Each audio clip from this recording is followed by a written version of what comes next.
예. 이번 시간 제25강 소피스트와 상대주의 배워보도록 하죠. 소피스트, 상대주의 뭘까요? 한번 보도록 합시다. 알다시피 지난 시간에 예고했듯이 우리는 이제 서양윤리를 시작하게 되고, 서양윤리를 맨 처음 배우기 위해서는 고대, 자 고대의 아테네로 갈 필요가 있겠죠? 아테네로 가봅시다.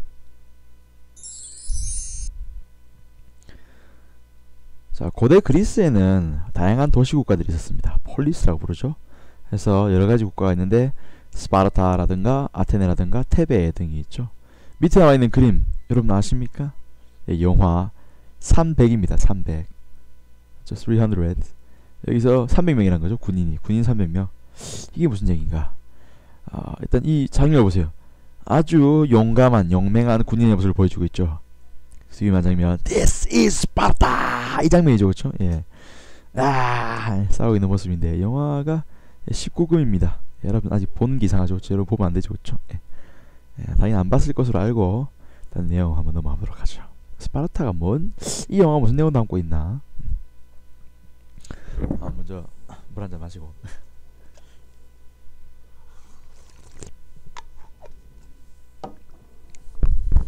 상당히 귀에 거슬리는 소리죠. 이 영화 300의 내용이 뭐냐? 이 스파르타의 용감한 군인 300명이 이 페르시아인들과 맞서 싸웠다. 그래서 여러 날 버티다가 끝내는 장렬하게 전사했다는 내용이 답니다. 하지만 영화 내내 이 스펙타클한 전투씬이 계속 나오죠. 그래서 굉장히 인기를 얻었는데 많은 패러디 작품이 나오고, 스파르타가 왜 300명밖에 없었고 왜 그 300명이 페르시아인과 싸워야 했는가 내용 한번 보도록 하죠. 별로 쓸데없는 내용 같죠? 자, 한번 배우면 좋습니다. 자, 이게 당시 이제 스파르타와 페르시아 간의 전쟁, 실제로는 그리스 전체, 그리스 폴리스들과 스파르타 페르시아 제국 간의 전쟁을 그림으로 표현한 건데, 여러분들도 그런 거 있었답니다. 지도 울렁증이라고 해서 지도만 보면 맞죠? 정신이 혼란스럽고 뭔가 좀 보기 싫고, 그렇죠. 지도만 보면 막 깝깝하고, 그렇죠. 예. 이번 기회에 좀 떨쳐내버리길 바랍니다. 지도에서 보면 알겠지만 이게 페르시아예요. 페르시아가 이제 어떻게 합니까? 여기로 쳐들어오는 거죠. 여기로 쳐들어와요. 쳐들어오는데 여러 길이 막힙니다. 바다로 가다 막히고 막혀서 어디로 가냐면은 요렇게 바다 둘러서 어디로 들어가냐면 여기로 들어옵니다. 여기로 들어온다면 여기로. 예. 딴 데는 잘 안 됐어요. 몇 번 실패하고 요렇게 바다를 이렇게 빙빙빙빙빙빙 둘러서 요 뚫린 요것으로 다시 한번 보여드릴게요. 요 뚫린 건 여기, 바로 여기로 들어온다는 거죠. 여기가 뚫렸단 말이에요. 여기가. 그래서 여기로 들어와서 배를 여기다 대고 들어오려고 하는 거죠. 여기서 뭘 하냐? 여기서 스파르타인들이 싸우는 겁니다. 몇 명이서? 300명이서 몇만 명을, 수만 명을 상대로. 2, 3만 명쯤 되겠죠? 페르시아는 정말 대군이었어요. 2, 3만 명쯤이 쳐들어오고 있었고, 거기서 이 300명들은 용감하게 단 300명이서 막았죠. 막기가 좋았던 것이 이 지형이 산지형입니다. 산지. 그래서 길이 하나밖에 없어요. 외길입니다. 외길. 길이 좁고. 그래서 300명이 탁 막아버리면은, 왜 우리 하수구 물 내려가지 못하게 하수구 구멍 조그맣게만 탁 막아버리면 물이 안 나가죠. 그런 것처럼 이 2만 명이라는 3만 명이라는 엄청난 병력도 이 조그마한 구멍 하나 막아놓으니까 못 들어가는 상황이죠. 그 상황을 만든 게 이 300명의 스파르타인들이죠. 이 스파르타는 군국주의 국가입니다. 어릴 때부터 군사교육을 시켜요. 당연히 굉장히 잘 싸우겠죠. 그래서 굉장히 용맹하고 일당백입니다. 다들 잘 싸워요. 그래서 이 몇만 명을 상대로 이길 수 있었지만, 다만 안타깝게도 역시 매에는 장사 없죠. 숫자에는 장사가 없는 겁니다. 그래서 결국 300명도 다 죽게 되죠. 하지만 이 300명이 시간을 버는 동안 뭘 하느냐? 여기 바로 아테네에서 회의가 펼쳐집니다. 어떻게? 이 그리스인들이 뭘 하기로? 연합하기로, 동맹을 맺기로 하는 겁니다. 저 페르시아라는 야만국에 맞서기 위해서 그리스 폴리스 국가들이 동맹을 맺게 되죠. 그 동맹이 뭐냐면 델로스 동맹입니다. 델로스 동맹을 통해서 스파르타인들이 그 300명이 페르시아인을 막고 있는 동안 델로스 동맹을 맺게 되고, 그 동맹을 통해서 전쟁을 막아나게 되죠. 그래서 페르시아인을 막아내게 됩니다. 그래서 전쟁의 승리는 그리스의 승리로 돌아가게 되죠. 자, 그런 내용입니다. 그래서 이런 페르시아 전쟁 이후에 당연히 그 주인공이 누구냐? 아까 봤듯이 이런 동맹을 주도했던 것이 아테네입니다. 아테네. 다양한 이 도시 국가들이 있는데도 불구하고 뭐죠? 데베, 델피, 폴라티아, 올림피아, 코린스, 테린스, 스파르타 등등 여러 국가가 있지만 그 중에 아테네가 주도적으로 이 동맹을 맺었단 말이죠. 당연히 전쟁이 끝난 이후에는 아테네가 되게 주도권을 잡게 되는 거죠. 그래서 아테네에 부흥이 찾아오게 됩니다. 그래서 당연히 아테네가 유럽의 그리스의 중심지가 되었고, 따라서 많은 문물과 지식인들이 이 중심지인 아테네로 몰려들기 시작하죠. 또 거기 몰려든 특히 지식인들, 그냥 살 수는 없지 않습니까? 먹고 살려면 돈을 벌어야겠죠. 그럼 뭘 하겠습니까? 지식을 장사해야겠죠. 보통 우리 지식을 장사한다 하지 않고 지식을 가르친다고 보죠. 그래서 지식을 가르치면서 돈을 받는다, 이런 사람들이 생겨나게 되죠. 자, 근데 이런 사람들을 뭐라 부르냐? 우리는 뭐라 부르냐? 소피스트라 부릅니다. 소피스트.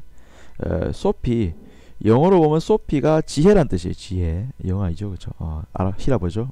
소피, 지혜란 뜻이죠. 우리 철학을 뜻하는, 철학이 뜻하는 단어가 뭐냐면 필로소피입니다. 필로소피. 이 글자가 잘 안 써지네. 필로소피죠. 이 글자 그대로입니다. 필로는 뭔가를 사랑한다는 뜻이에요. 필로, 사랑. 무엇을? 지혜를 사랑한다. 철학은 다른 것이 아니라 지혜를 사랑하는 학문을 철학이라 한단 말이야. 그렇죠? 마찬가지로 소피스트도 지혜로운 자죠. 기타를 잘 치는 사람을 기타리스트, 피아노를 잘 치는 사람을 피아니스트라면 지혜로운 자는 소피스트라고 부른다는 겁니다. 하지만 솔직히 선생님이 보기에는 지혜로운 자라기보다는 지식 장사꾼이라는 의미가 좀 더 어울릴지도 모르겠다는 생각이 드네요. 이 사람들은 딴 게 아니라 정말 지식을 돈을 받고 팔았습니다. 어떤 지식? 웅변술, 그렇죠? 혹은 처세술, 변론술 등을 가리킨 거죠. 이게 왜 필요한가요? 당시 민주주의에서는, 직접 민주주의 제도에서는 성공하기 위해 필요적인 실용적인 수업 내용이었다. 오랜만에 방송을 하니까 제가 계속 꼬이네요. 이 아테네의 직접 민주 정치, 이 뻔한 모양입니다. 늘 이런 상황이 반복되는 거죠.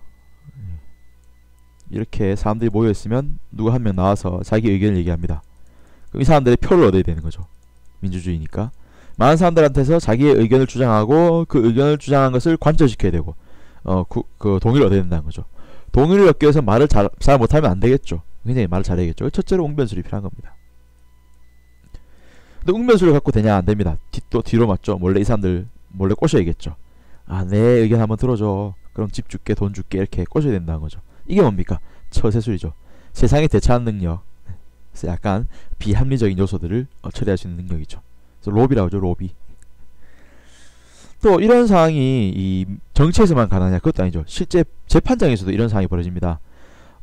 재판장에서 변호 혹은 소송하는 사람은 검사, 변호사가 따로 있는 게 아닙니다. 바로 본인이 나가서 직접 소송을 하고 본인이 변론을 해야 돼요. 당연히 사람들이 어떻게 자기의 그 재판에서 이기기 위해서는 서로 자기가 맞다고 주장을 해야겠죠. 맞죠? 변론을 잘 해야 된다는 겁니다. 변론을. 이 변론을 잘 하는 상황, 이 재판장에서 이기기 위해서 필요한 것이 뭡니까?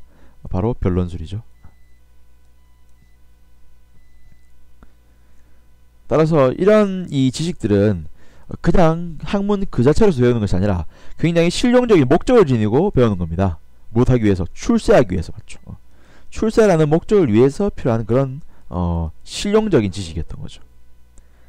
그런 내용을 가르치면서 돈을 받는 사람들이 누구다? 소피스트라고 볼 수 있죠.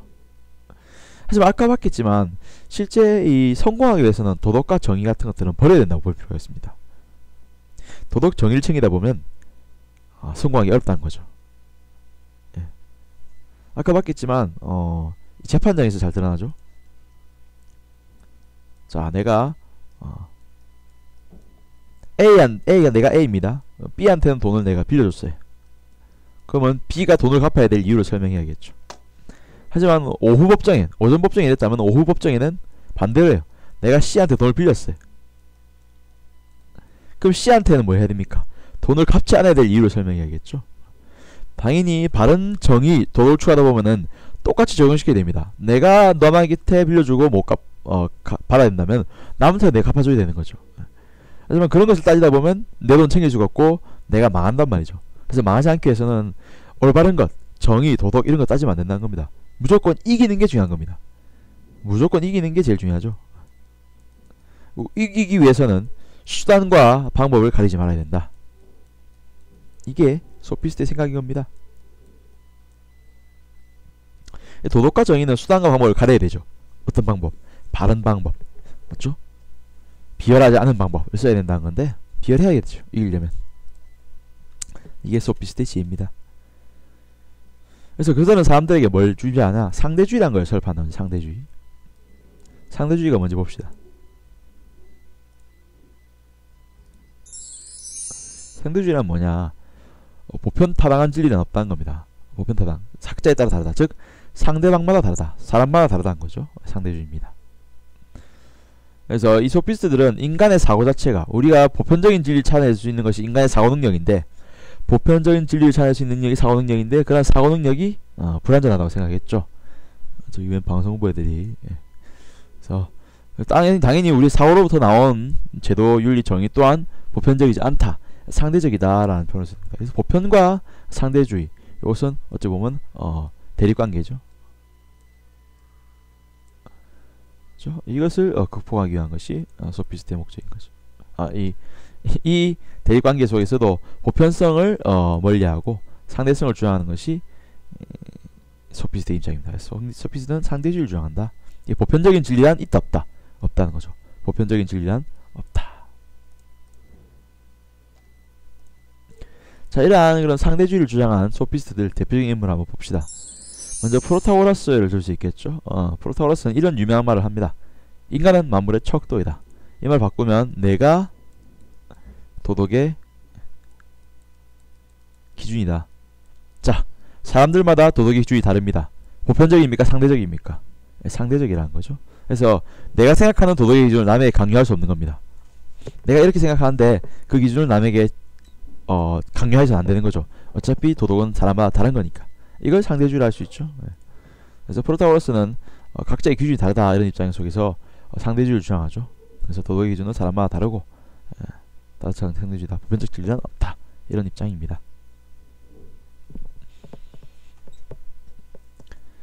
프로타고라스 말고 또 어떤 분이 있나 볼까요?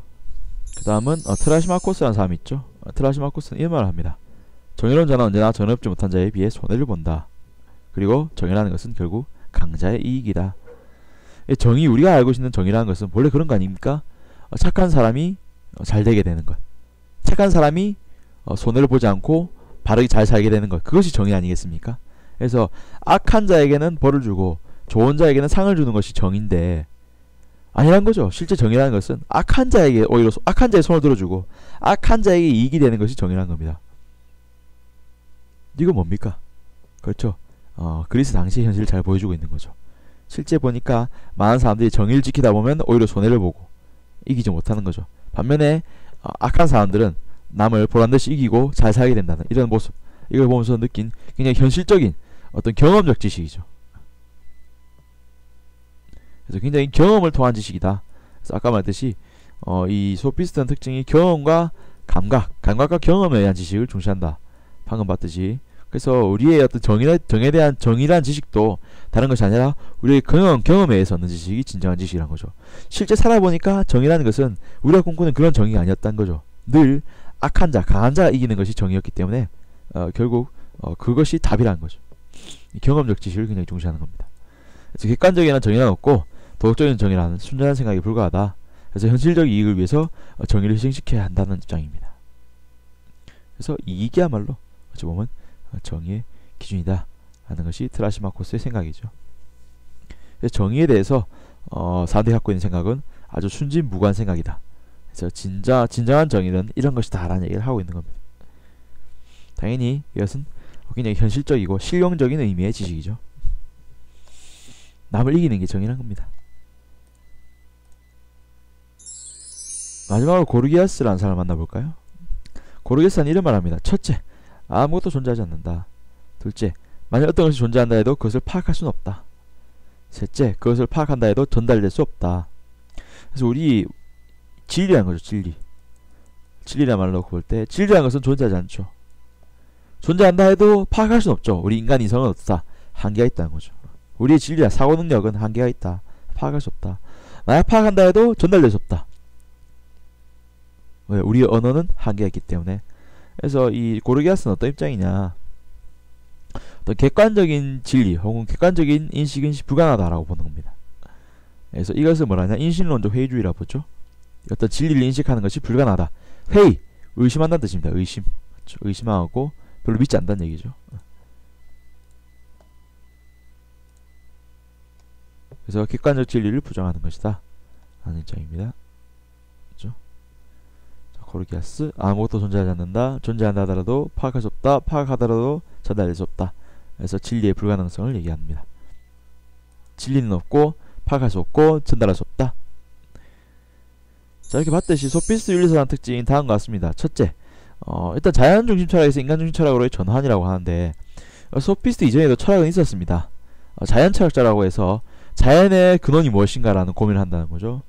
뭐 물일 수도 있고, 어떤 사람 물, 어떤 사람 뭐 불 이런 사람도 있고, 어떤 사람 아톰, 즉 원자라는 사람도 있고, 이런 것들을 연구하고 있었거든요. 맨 처음 원래 그리스 철학은. 근데 이거 실생활에 도움 됩니까 안 됩니까? 안 된단 말이야. 지금 아테네는 빨리 남을 이기고 남 출세해서 돈 버는 게 목적인데 이런 지식 아무 쓸모없죠. 그래서 돈 벌 수 있는 지식, 그것을 연구하다 보니까 당연히 인간 중심적인 인간의 삶에 관한 철학을 배우게 된다는 거죠. 어떻게 해야지 더 출세할 것인가, 어떻게 해야지 잘 살 것인가, 그런 고민을 하다 보니까 이 인식의 그 고민의 중심이 자연이 아니라 자연의 중심이 무엇인가가 아니라 인간의 삶이 중요한 건 무엇이, 인간의 삶에서 중요한 것은 무엇인가라는 생각으로 옮기게 됐다는 거죠. 그래서 소피스트의 특징, 소피스트 어찌 보면 좋은 점일 수도 있겠습니다. 장점, 좋았던 점은 긍정적인 측면은 이러한 철학의 중심을 바꿨다는 겁니다. 그런 입장. 그리고 아까 제일 중요한 거죠. 이거 제일 중요합니다. 맞죠? 별표 땡땡 해야겠죠? 상대주의 제일 중요한 거죠. 소피스트는 상대주의다. 객관적인 진리란 없다. 사람마다 다르다. 라는 입장입니다. 회의주의, 지식 불가능하다. 이런 의심하는 것이죠. 다음에 아까 봤듯이 감각, 쾌락 추구한다는 거죠. 출세, 성공, 많은 돈 이런 것들을 추구하니까 감각과 쾌락을 추구하고, 또 이러한 것들을 얻기 위한 지식을 추구하니까 유용성을, 지식에 있어서는 유용성을 가장 중시한다는 거죠. 실생활에 도움이 돼야 된다. 이런 의미입니다. 이 외에도 아까 봤듯이 경험을 중시한다. 그래서 모든 지식은 경험을 통해서 얻는 지식만이 참된 지식이라는 거죠. 아까 봤듯이 정의라는 것도 우리가 생각하던 이성적인 사유 속의 정의는 무의미하다는 거죠. 실제 현실 속에서 적용되는 정의가 진짜 정의라는 생각, 굉장히 경험적인 지식을 중시하는 입장입니다.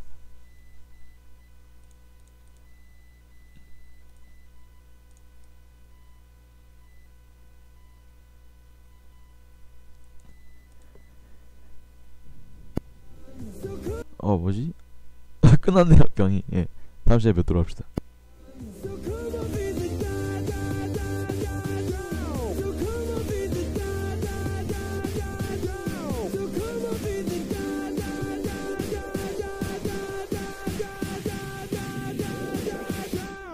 Come on,